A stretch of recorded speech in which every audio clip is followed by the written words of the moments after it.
everybody. This is technically driving home the movie. We'll still call it driving home the movie, right? Yeah, driving home the movie, sure. Even though we haven't driven anywhere today.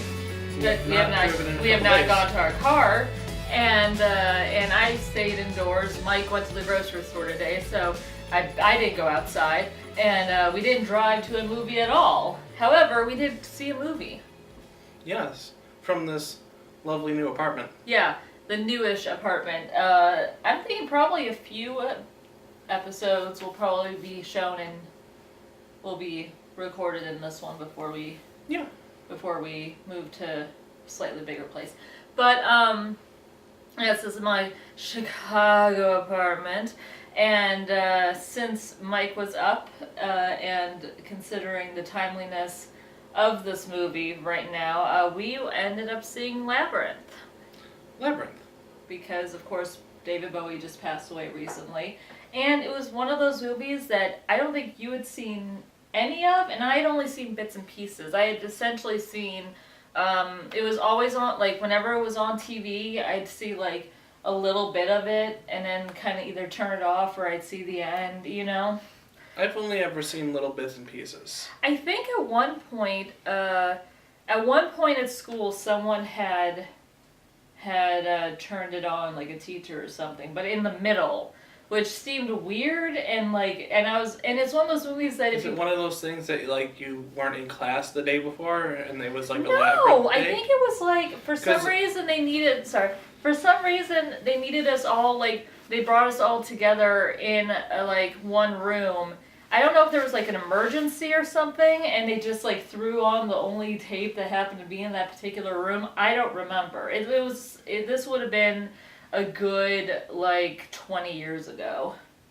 So I have like very vague memories. I just remember specifically watching a small part of this movie and going, I don't know what's going. Like, I kind of knew that the movie Labyrinth existed at that point, and I kind of knew what it looked like, but I was like, this is a weird movie. And it is. It's one of those movies you can't jump in. You can't jump in and into the middle of it and understand what's easily. Happening. Yeah, there's a lot of context that gets lost if you watch it, if you're like not prepared for this movie.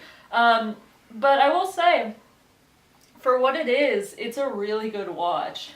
Yeah, it's very visually interesting. I liked a lot of the puppets, and it's Jim Henson doing it. Yeah, so. And a lot of things in the movie were physically built, and it looked really great. Yeah, it's a really well done. We checked the date. It was 1986 when this movie was put out, which meant that, I mean, it's as old as Mike. It's nearly as old as me. And the special effects in it, I mean, granted, there's some green screen stuff that looks a little bit fake, but a lot of it still holds up. Like the owl at the beginning, in the opening credits, it looks okay. It doesn't hold up, but it does look really good for 1986. Okay, I can give that. Think about, I mean, that would have been around the same time that like Ghostbusters came out, and this had way better special effects. Yeah. Than Ghostbusters. That's not dissing Ghostbusters. I'm just saying comparatively. And also, I mean, the other thing about this movie is that it wasn't supposed to be hyper realistic. It's supposed to be very dreamlike and weird, and make you feel like you're not sure what's reality and what's. It's very Pan's Labyrinth-esque. Yeah, I mean, let's just be honest. Pan's Labyrinth, pulls a lot from this particular movie's themes. The other thing that it reminds me of specifically, because it's directly connected to Henson, is Mirror Mask, which is, I mean, but really Mirror Mask does feel, I'm not going to say it's a copy because I really enjoyed that movie, but it is very much a kind of like a sister movie, possibly a lesser sister movie to it, because it pulls so heavily from those themes and from a lot of the visual stuff. Whoops. Don't worry, it was just a utensil. Nothing damaged fell. Yeah, so we have a really fairly tight cast. There are a lot of puppeteers and stuff, but there's very few actual actors that you see outside of the puppeteers. We have, of course, David Bowie, who is Jareth the Goblin King, who I guess I feel like maybe we should get into a little bit later, except for the fact that like you hear him in the opening with the soundtrack, like because he does all the music. Yeah. But then you have Jennifer Connelly, who is really young in this movie. It was funny because after we ended, Mike was like, "Who is that? Like, I recognize that actress." And I was like, "The Incredible Hulk actor." Oh, you know, she was also the main female character in Requiem for a Dream. Okay. So yeah, she's had a career after this, which is good because I actually really like her in this movie. Yeah, she looks like she's like 16 though, She playing was really 13. That was the thing though, she was really young. I think she might have even been 15. Like she was really. In fact, I could probably look it up. Let's see how old she is. She was actually 16. But oh, you know who she's married to? Paul Bettany. Oh. Vision. Yeah. From there. Because literally at this point there's so many MCU actors, like they're gonna all be married to each other at some point. That's what we got to. No, I really like her in this because they frame her at the beginning. Now, granted, if you watch this as a kid, it might be one of those things like The Little Mermaid, where like you see it specifically through the protagonist's eyes and don't see their flaws. But you clearly see that she's kind of bratish. She wants to she's very dramatic and she gets upset about stuff. Upset about little things. And you can see why her stepmother, who's not in the movie for very long, but just like a little bit, you can see how the stepmother's trying, but she's just frustrated because her stepdaughter, who in an age before cell phones, wasn't home she was an hour late, and they had to go out, and they had to have someone look after their baby. And she's also genuinely worried because it's like pouring rain, you know? Yeah. So for me, I just felt like you could totally see where the stepmom was coming from, even with the little bit that we see of her, because it's really only like one short scene. And she tries to say like, you know, it's okay that you were out if you were going out with someone or going out with like a boy or something. And she doesn't want that. She wants to, you know, be a kid still. And when I really like this part where her dad tries to knock on the door, which she's locked, and she says go away, and the dad leaves, you know, says like, okay, well, we're leaving, you know, because we're leaving and you don't want to open the door, so I guess I'll talk to you later. And then she's like, oh, you didn't even try. You didn't really care. And it's like, okay, calm down. I have been a teenage girl before. I understand, Sarah, what you're going through, but you need to chill out. And there's this whole part, which I find really interesting, like, where she's kind of sneering at her little half-brother.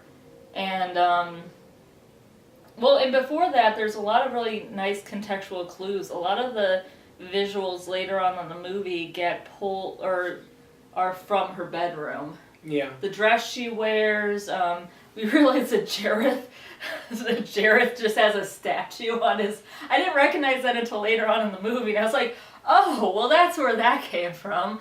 But a lot of the different like creatures and a lot of the different visuals are things from her toys.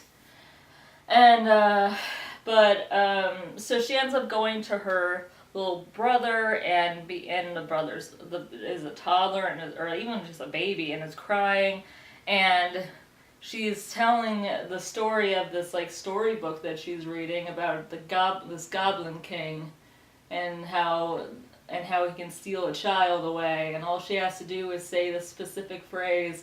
And then it cuts in, again, it's such a weird thing, which totally shows that it's not a dream. Like, it immediately establishes it's not a dream, because immediately the goblin, like, these little goblins are like, oh, she's gonna do it.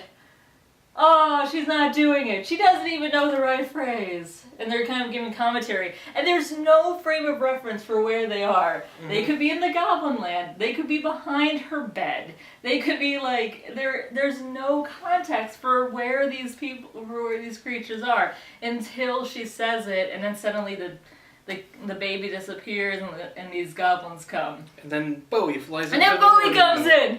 And he's amazing because he's so campy. It's like immediately he's like, hello! It's so, like, he commits so hard to this character being just the, like, campiest, dramatic, flamboyant, lots of he's got the ball thing, which I'm pretty sure, like, a whole generation of gothy kids wanted to learn that, how to do the crystal globe thing, to the point that I'm pretty sure, I don't know if you remember that infomercial with the balls. Yeah. It's like, it's so easy. It's like you could literally do that. You just need to learn that skill. You are basically buying, and I think I ended up looking that online, that particular infomercial, and people said, like, as someone who actually knows how to do those tricks, that particular one is not any better. It just looks slightly cooler, but they're not actually that good for learning how to balance. You can find them, like, way cheaper. But again, that's the whole thing was, ooh, Bowie can do the magic crystal ball. Yeah, there's so many good parts. Oh, I forgot. So Mike has this World of Warcraft little dragon guy, and so he brought it down for us to be more appropriate. Muppety. Muppety. You want to hold him? Sure. Okay. He was sitting off screen, and I didn't realize until now. But yeah, it looks very appropriate for our discussion. And then it goes into, you know, she immediately, I like the fact that she immediately is like, no, I didn't mean it. I didn't mean it. And she's like, well, then you shouldn't have said it, right? Mm-hmm. And she immediately goes, no, I need my little brother back. This was a mistake. And has to go. Give him back.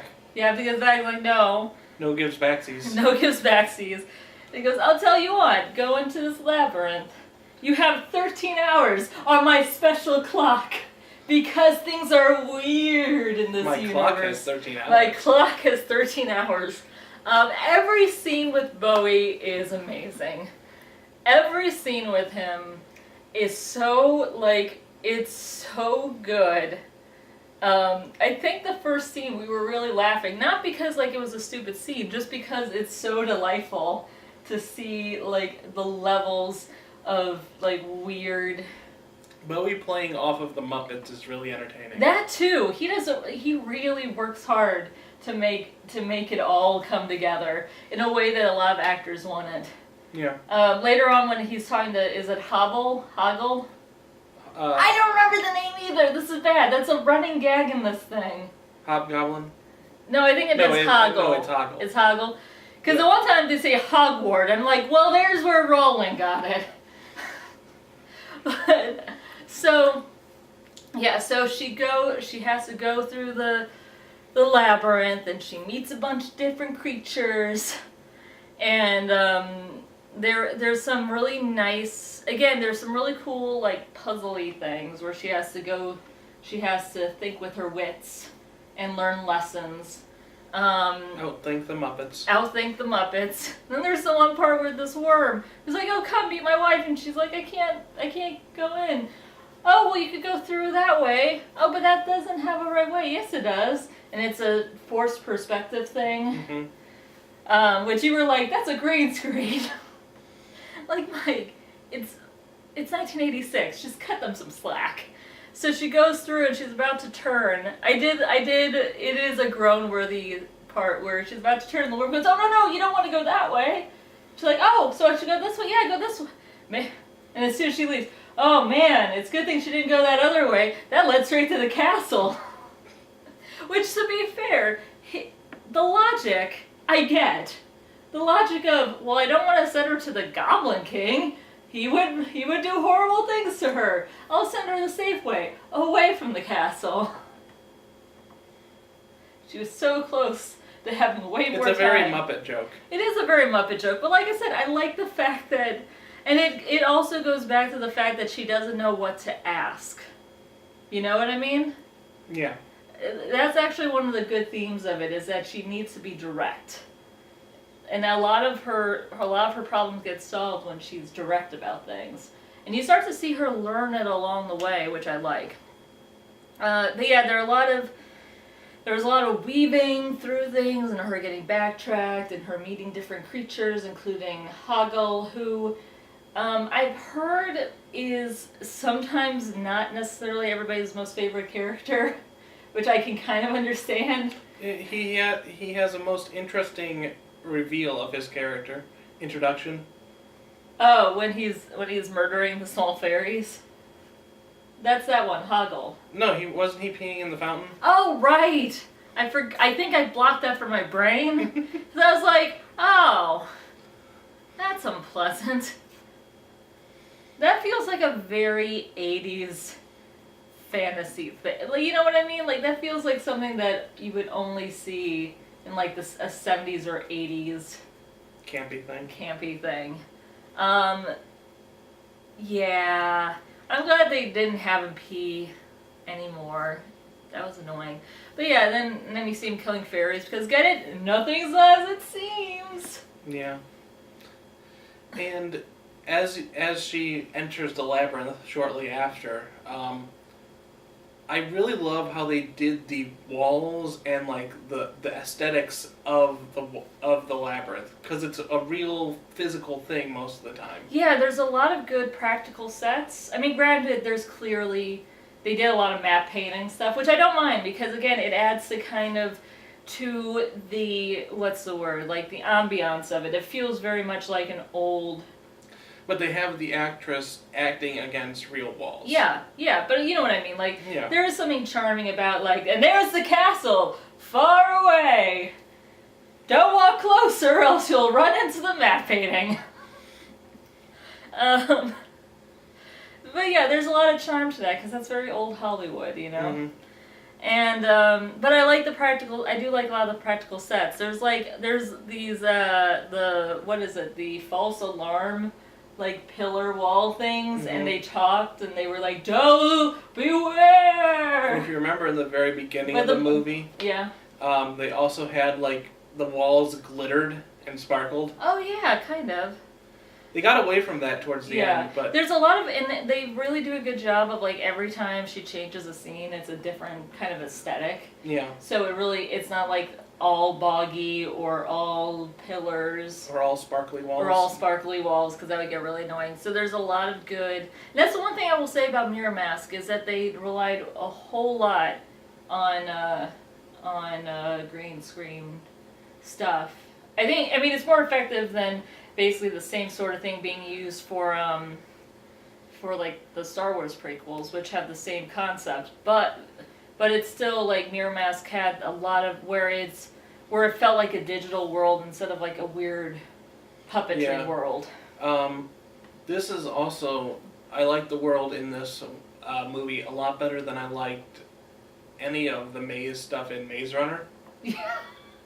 Which is kind of pretty obvious, but I mean, like, the Maze Runner was pretty generic. Yeah, I just love, I should probably compare it to another Maze movie. Yes. Yes, this is a better movie than the Maze Runner. Much. I want that to be a quote. Much better than the Maze Runner. Labyrinth, much better than the Maze Runner.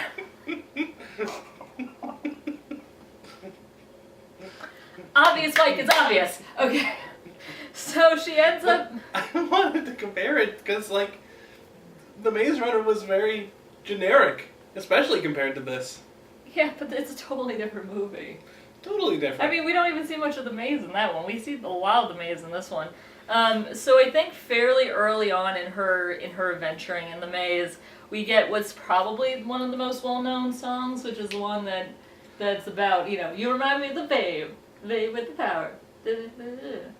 That includes, all right. So the child in this, the baby that's got stolen, actually was in real life the son of some of the puppeteers that. His name was Toby. His name is Toby in real life I know. too. His And Toby Frond is his real name, and he ended up becoming like a puppeteer as well and doing a lot of puppety thing. Yeah, he ended up working in the industry. But I'm just like, there are a few times when he's crying in the movie when I'm just like, he is surrounded by very disturbing looking Puppets. Muppets, like goblin Muppets. And I'm just like, I'm really hoping that that's like, that was a very small amount of his time as like a baby. And that he didn't, because sometimes he's giggling, so I assume, I want to believe that some of it was that he grew up with like, because he was already around Muppety stuff, that he wasn't always afraid. But there are a few times in the movie where I'm just like, oh good God, I hope that child's not actually like terrified. Yeah, he grew up being terrified actually of the Sesame Street Muppets. Did he? I have no idea. Oh, okay. Because, he loved the goblins. So Oh, the colorful that's what you're ones were saying. the opposites. Because I know that they did, when Labyrinth had like that was a joke. Okay, fine. When It wasn't a very good one. I think in the last like year or so that someone had talked to him about his experience, because he doesn't remember, Mm-hmm. but he grew up with a lot of this, in that company. But one of the things I do really like is how good Bowie is in that scene, because he's really like, you said how he plays off the goblins really well, and in the Remind Me of the Babe scene, he does such a good job of being like super just into the idea of like, yeah, we're gonna turn this baby into a goblin. Let's sing about baby magic. I think that might have been what the song was called. Dance Magic, maybe? No, I think it was Baby Magic. Let me see. Oh, Magic Dance. But they talk about the baby having magic, which is why it connected with me. So I didn't know there was as much music in this. I knew there was a lot of background music. I didn't realize that there was so much of Bowie actually just flat out singing. Yeah, well, I mean, if you're gonna use David Bowie, You gotta use him to his full potential. Yeah, exactly. I mean, unless it's Zoolander, in which case he just gets a cameo. So she ends up the sovereign. Yeah. So after trying to get through a few puzzles, she ends up getting trapped, and Hoggle is supposed to just take her to the very beginning, which was Bowie's plan. He's like, haha, I will make her go back to the beginning, and she'll give up. Everybody laugh at me! And then they all laugh. I do love his need to have the Muppets laugh. Those were some of the better parts of him interacting. He was like, no one's laughing! Laugh! Ha ha ha ha ha! Bowie completely confident in his plan is the best in this movie. Yeah, or getting really mad. She shouldn't have gotten this far, but she's trapped now. She shouldn't have gone to the trap. So Hoggle ends up agreeing to take her as far as he's willing to go, but not to take her back. Because she gives him a plastic bracelet, and he's like, ooh, plastic! Because, they don't have plastic, so it seems fancy. So they go out, and then they go through that hall of the false alarms. They're like, beware! Oh, you be quiet. Hey, I don't get to say this a lot. And then they let one of them actually say, can I say my whole thing? Fine. No, this was one of my favorite Bowie moments. So the glass ball comes like hobbling down the steps. They're like, oh no, the glass ball. And so you see this like old crone and go by the glass ball, and she says something, but then it magically becomes Bowie. I just love it. Like a half second before that happens, you realize it's gonna be Bowie, and then it's wah. It's very effective. It's a very effective visual. And his interaction with Hoggle is so funny because he's so like quietly like, I could murder you. Now, what were you saying about taking her to my castle? I think I was going to take her back to the beginning. Yeah. Oh, I was totally going to I was lying to her. It's fine. We're taking the long way around. We're taking the long way, yeah. No, and then we get to one of the other big moments between him and Sarah where he's like, how do you like my labyrinth? And she, because she's a teenager, goes, it's a piece of cake. Oh, really? Then I'll just give you less time because I can do that. And also, here's a rolling ball of, here's a machine of death. It was the cleaner, yeah. But here's a spiky wall thing. Go run. But and then Hoggle just going oh, Jesus Christ. No, don't antagonize him. It's a great moment though. And her again saying that it's not fair. And to be quite honest, he is cheating. He's cheating a lot. He is cheating a lot. I will give her that. Her saying that it's not fair is accurate. But he's also true about the whole what's your comparison? So she ends up going and befriending, gosh, what was the big monster's name? I don't remember. Ludo? Ludo.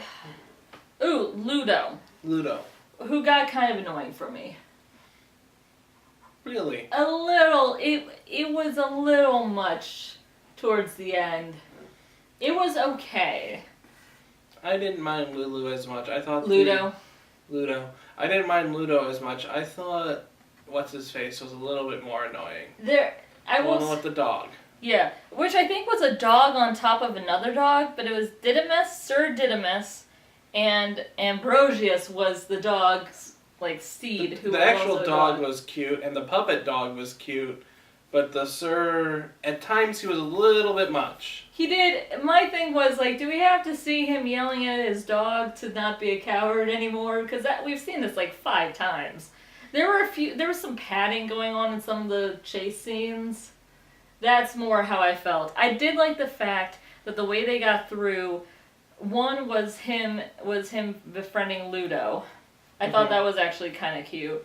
So that it was, where he went, aha, well, you are brave of heart, and I wish I could let you through, but, I've taken an oath.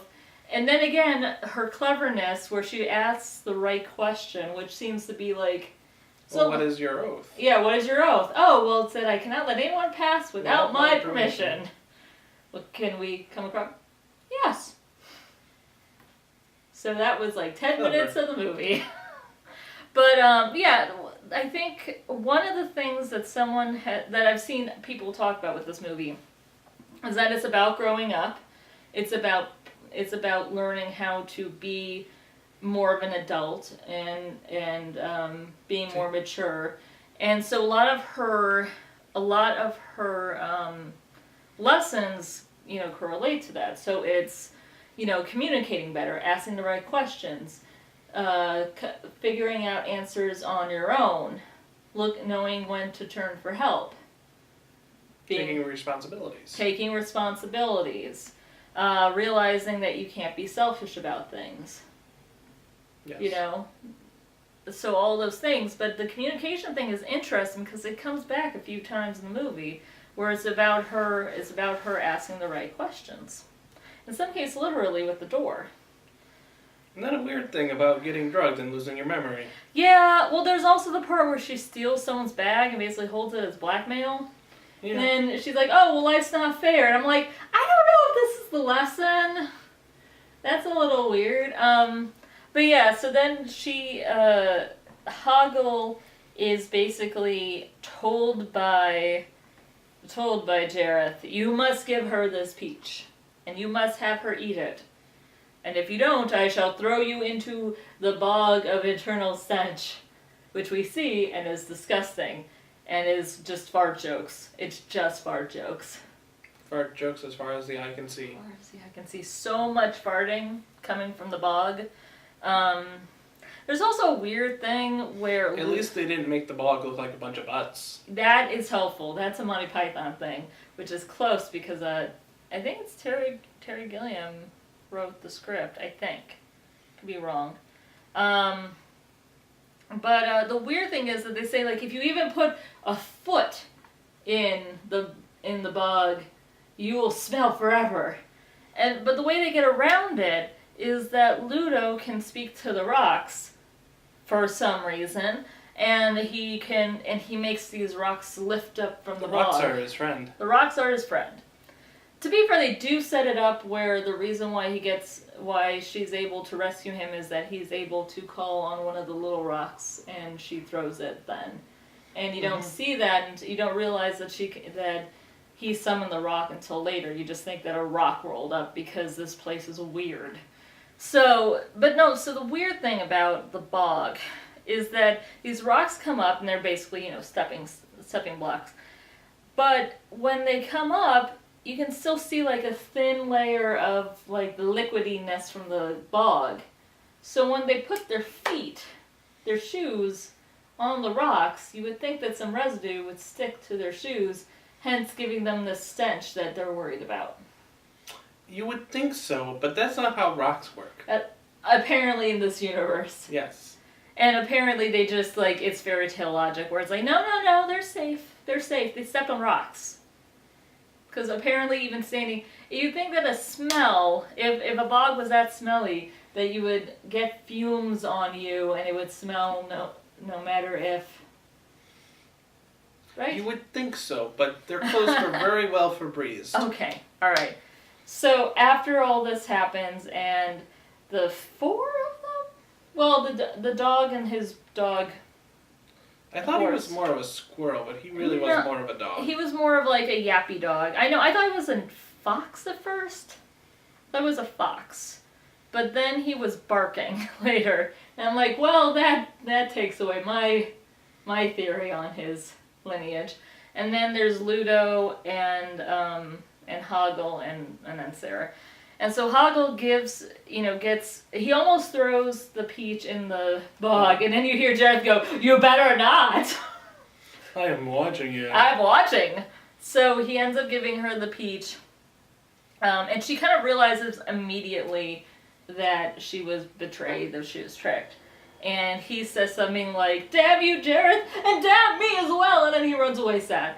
And she passes out, and then what happens next? It's a music video. I'm pretty sure right after the bog was when I originally saw it, like when I was a kid, and I saw this at school. I think that, so imagine me watching again around the bog area, and then it cuts to the peach, and then eats the peach, and then to the weird masquerade scene where she's in the dress and this weird ambiguously gendered like Goblin King comes with his mask and he's singing and he's dancing and he's looking seductively at this teenager, and I'm like 11 and going, I don't understand this. This isn't making me feel very comfortable. I'm in Catholic school. How is this getting through? It's a really, like, first of all, her dress is gorgeous, and I love her hair. Like, her hair in that is so pretty. But it is, like, this really creepy scene. And I think it's supposed to be. Like, it's clearly supposed to be, like, weird and off-putting because she's in this dream sequence, and it's supposed to be like, oh, she'll live forever in this, and they'll distract her for enough time that time will be up. That the time will be up. But he's obviously also pursuing her, and this comes at the end too, where he tries to stop her one more time, but yeah, there's this whole thing where he's pursuing her, and she's trying to figure out where she is. She finally figures out that it's a trick, and she runs away and she breaks some glass in probably the worst standing effect of the movie, as in, like, it's the one that holds up the least. Yeah. With the glass breaking, which is weird because I was thinking, like, okay, they've done really good with the special effects before this. Let's see what they. Oh, yeah, that wasn't as good. So she wakes up in this junkyard, and she can't remember where she is. Or what she was doing. Or what she was doing. She's completely out of it. Because this trap peach had multiple side effects. Yeah, which I find interesting, because, like, you think, he says, like, she'll forget, Jareth says to the baby, she'll forget about you soon, and you think it's, like, the dream sequence, but then she wakes up in this junkyard, and... I really thought it was going to be she eats the peach and then she forgets why she's doing it. I thought that too, but I couldn't remember. And then that actually did happen, but they just had a secret dream sequence trap too. Well, they had to do that. So it was like 4 traps. It's a Bowie movie. They had to have a weird masquerade dream sequence where he pursues, like, a young woman. That's just like, huh? So so she wakes up and she sees this crony, like, woman with, like, puppet with all this junk on her, and she's given her teddy bear that she was mad that her brother had been given. And she ends up being led into, like, underneath all the trash into what is an impersonation of her bedroom. Yeah. So she thinks it's all a dream, and then she hears someone beyond her door, and she thinks that it's her dad. So she opens the door, and then the trash woman comes in. And by the way, I believe this was another one that I saw, another scene I saw as a little kid, and I was just like, what the frick is going on? It's so creepy. So, but this is one of the more interesting parts of the movie, and it goes back to the whole her needing to grow up thing, where she doesn't remember what she was looking for. And this old crony lady is just giving her all of the old stuff. Oh, well, you need this toy, you need this stuffed animal, you need this, remember this doll, you love this doll, remember this, like, drawing set? You can't live without this pencil box. You can't live without this pencil box. And she starts to realize that this is all just stuff, and that's weighing her down. And it's funny because she's kind of, like, all the stuff is being piled up on her like the old crone that has all of her stuff, all this random junk on her back, and she realizes that all this stuff doesn't mean anything. It's not what she was looking for, and she ends up breaking her mirror, and the whole... I really thought it was more that she like say her brother's name right then all of a sudden the illusion started falling apart. I think that was part of it. That's what I read into it. Yeah, but I thought she said Toby's name, then all of a sudden... Oh, maybe, but it's still... All of a sudden the illusion started falling apart. Yeah, by the way, that's a really cool, like, the way that, like, the walls started, like... Peeling down, but, like, you could see the wall boards, you know? Mm-hmm. That was really cool. Because it wasn't just that it was, like, dissolving or whatever, like a dream. It felt like it was really, like, a real place was, like, crumbling and, like, rolling up. That was really cool.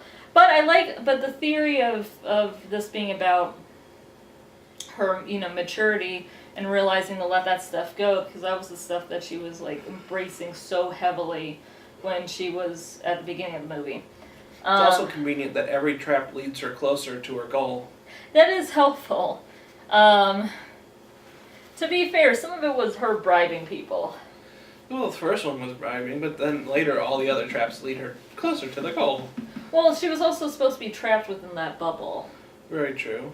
And I think the whole idea was that she was going to be floating in that bubble forever. So when she popped the bubble, then it just dropped her. That's how they found her again, I think. They were following her. She was in the trash. I know, but I'm saying that, remember when they... But why did the bubble go to the trash piles outside the city? It was just floating around. Yeah, but why did it go there? It went closer to the goal. Look, when you have It seems counterproductive when you build a trap. You just built transportation for your adversary. This is the same thing with Mirror Mask, by the way. Like, the same thing where, like, it just so happens that even when she has a setback... But they do... Alright, I will say this. They do lampshade it a little bit in Labyrinth, but they say when you think you're moving back, you're actually moving forward. Yeah, good point. They lampshaded here a little bit. And remember, it was like, hey, you said you weren't... They didn't tell you anything. So, it kind of did hint at that a little bit. So, So you had to fall into every trap. Yeah, more or less, I'm thinking. That's kind of I think that might be part of the lesson, too, that, when you think you have a setback, it's really just you trying to push through. Maybe. And persevere. Maybe. So she ends up getting back with her friends, and They make their way into the Goblin City. they make their way into the Goblin City. I forget when Huggle comes back. It's during the big robot Is fight. it Hoggle? Hoggle. Yeah.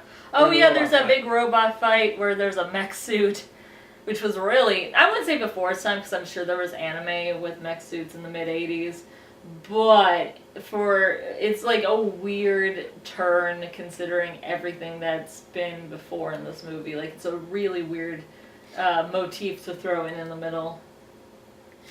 Interesting that they made it assemble out through the doors. Yeah, that was really interesting. It's very Wizard of Ozzy, I feel like.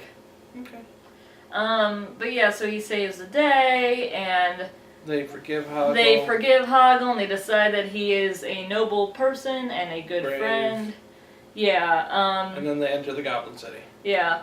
Like I said, I don't mind him as a character. I think that I can see why it could be annoying, because his whole, like, I learned about friendship thing could be very frustrating.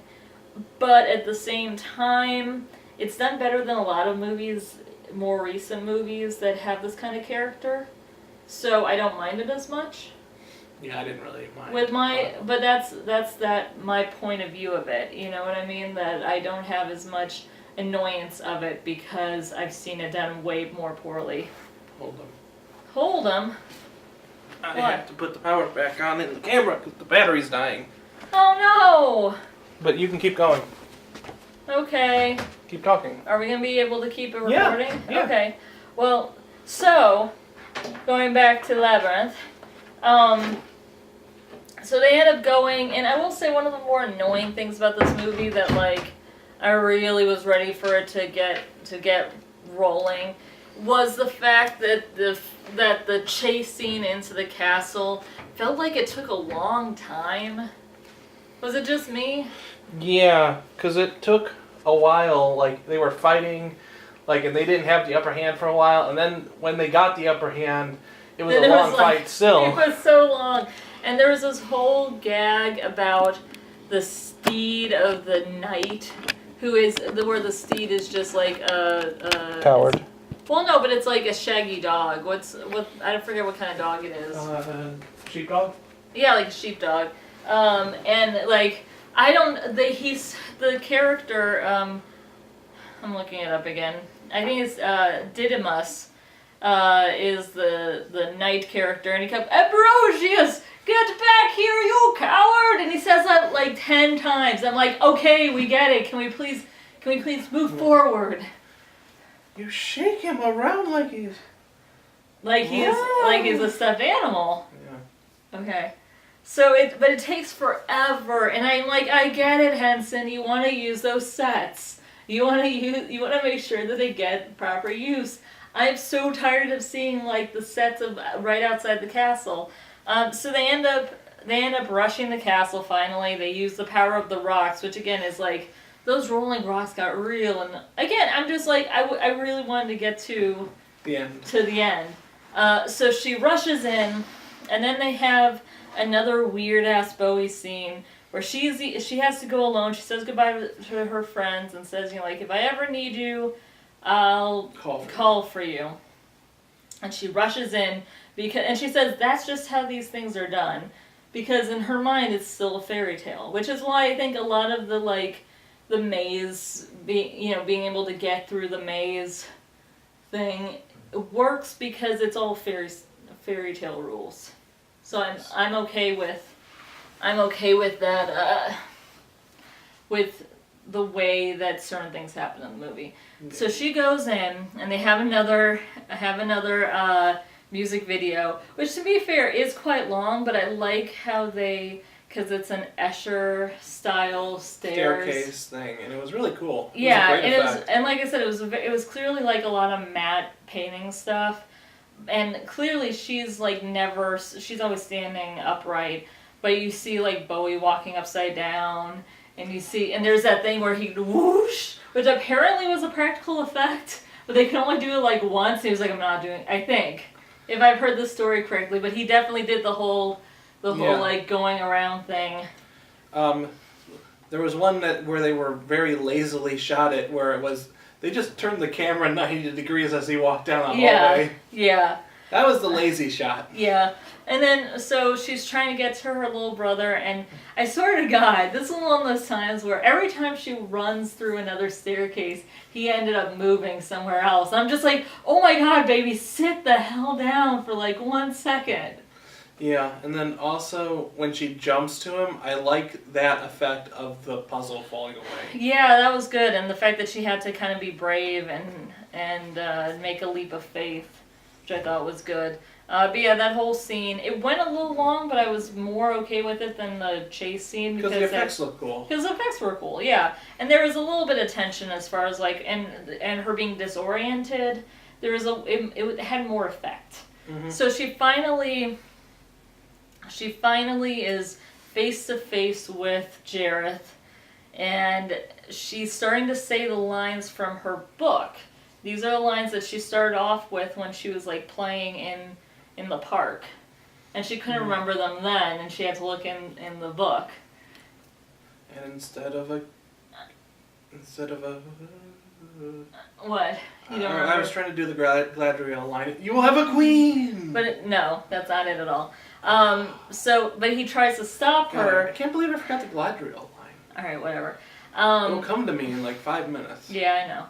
So he tries to stop her from saying it, and then this is actually some of the better, like, just great, like, antagonist lines from it, where he's like, I forget exactly what he says, but it's such a douchey thing to say, where he was just like, I've given you everything you wanted.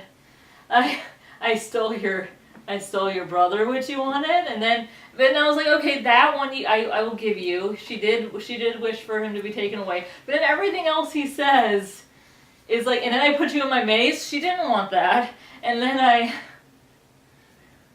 tried to let the maze kill you graciously. I can't remember exactly what it is, but a lot of the things, it's either untrue. It's almost like very similar to like is it Kilgore from Kilgrave, sorry, from Jessica Jones, as far as the whole like, I'm not the bad guy. I've given you everything you've wanted. I've given you everything you wanted, and you don't appreciate me. There's very much that, and then it's like, all you have to do is love me, fear me, and have me rule you, and then I'll give you everything you want. And it's like, you're not getting this. And then obey my every command. That's all I want from you. That I think we're closer to on the lines. But it's so like, yeah, it's very well done as far as him trying desperately to get her to go along with it. And she recites the lines, and then everything falls apart. But what I really like is that the last line, it's obviously that she's remembered it, but there's so much weight to it, which is, you have no power over me. And again, it goes into the whole maturity and growing up thing, that she becomes her own person and has her own autonomy, and is making her own choices, and is, you know what I mean? Like, there's a lot of, and as being an independent person and saying, no, I'm choosing to not listen to you. And then that's when he falls apart and becomes an owl, and then flies out her house because she's back home. Good visual. Almost as good as the movie, Mike. I don't know if you guys saw that, but he had the dragon fly away. Here, we should do this. There we go. You have more space over on this side. Yeah, I know. I put you front and center because you're... Well, actually, you weren't front and center at first, but when I got up, you shifted to the center more. Sorry. So she wakes up, or not really wakes up, because, like, I'm pretty sure this was supposed to have happened, but she goes and she sees her brother's okay. Then she realizes that I think her brother has the bear. I forget if her brother has the bear or... But she then says she wants him to have it. Yeah, she decides she wants him to have it. And then she starts putting away some of her more childhood things. And there's a part where she sees in the mirror her 3 friends who say that they're going to miss her, and that if she ever needs them, that all the colonists, she says, but I do need you. And then everyone shows up and has a party in her room. Even the people that tried to kill her. Well, hinder her. Possibly kill her. They had sticks. And The giant robot with the axe. And the fire troop that wanted to take off her body parts because they they just wanted to remove her head. They also said that they would take off her arms. Also, that was another part where I was like, I know they need to do this to build up the world building a little bit and to give her more weird stuff to interact with, but my god, that was another long scene. Yeah, that one was... And it was so unforgettable that we didn't even bring it up. Well, and also, it was so green screened, that one. Yeah. That one's a lot more obvious and hasn't stood up. That one really felt like Henson was going, I want to show off what cool Muppet shit I can do. But there's no reason for that. It's fine. But I can't do it unless it's in front of a green screen. So this is what it's going to look like. So they have a big party, and then you see the owl look into her window and then fly away. So I'm assuming what I will say about the ending, besides, I think that you could argue like, well, that seems like kind of a cheat. Like, oh, she still has her friends in her bedroom. But at the same time, I like the idea, because there's this idea that like, oh, after I stop being a child, I put away childish things, which is what she kind of does. But that doesn't mean that you have to be just an adult, that you change who you are completely. You know what I mean? I feel like you're still you. You can still have a child-like spirit and a sense of adventure that you had as a child. You just need to know when you need to embrace those things and when you need to be an adult.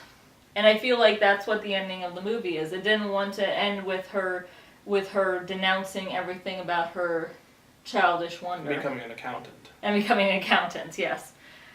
Accountants have no childhood anymore.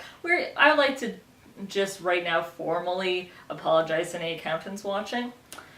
So yeah, I mean that's the end of the movie. It's really interesting. It's a great one to watch, I think, if you are a fan of Bowie and just have never gotten around to seeing it.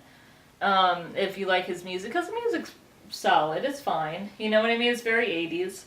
But his persona in this is so good. And he plays off the Muppets so well. And he's so vaguely queer in this, it's amazing. The sets are really good too. The sets are really excellent. It feels very dreamlike, which means that like the weird, kind of quirky special effects work really well because it's supposed to feel a little off. And in general, like I really like Jennifer Connelly in this, and that's a really hard role because you got to be obnoxious, but also, learn how to be a noble and true person. And I feel like she really handles it pretty well. Well enough, yeah. Yeah. Well, and like I said, I always get a little worried when there are female characters like this, because it's really easy to be like, oh, she's an annoying girl. She doesn't matter. But she really takes a hero's journey, and I like that. Yeah, I can definitely see why this is a lot of people's like one of their top favorite movies, because it's just really charming. Yes. And with that, I think I'm good. Yeah, I'm good too. Alright. Well, Katie and Mike, Bye everybody. check us out at justplainsomething.com, and we'll see you later. Bye everybody. Bye!